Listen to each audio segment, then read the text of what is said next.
உலக தமிழர் கிராமிய கலைஞர்கள் சங்கம் சார்பில் சென்னை நெசப்பாக்கத்தில் உள்ள டிஸ்கவரி புக் பேலஸில் கிராமிய கலைஞர்களுக்கு நலத்திட்ட உதவிகள் வழங்கும் விழா நடைபெற்றது.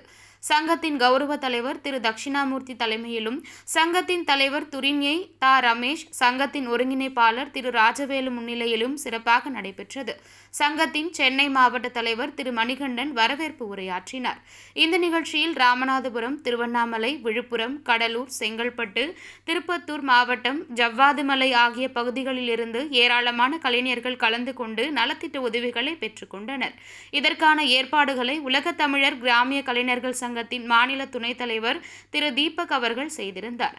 ராமநாதபுரத்தில் இருந்து திரு ஆனந்த், மதுரை மாவட்டத்தில் இருந்து திரு இருளாண்டி, சென்னை மாவட்டத்தில் இருந்து திரு பெரியசாமி மற்றும் உலக தமிழர் கிராமிய கலைஞர்கள் சங்கத்தின் மாநில துணைத் தலைவர் திரு எஸ். சாமி, மாநில துணை ஒருங்கிணைப்பாளர் திருமதி வனிதா, மாநில துணை ஒருங்கிணைப்பாளர் பாக்யலட்சுமி, மாநில துணை செயலாளர் தேவேந்திரன், மாநில துணை செயலாளர் திரு கலையரசன் மற்றும் திரைப்பட இயக்குனர், நடிகர்கள் உட்பட ஏராளமானோர் கலந்து கொண்டனர்.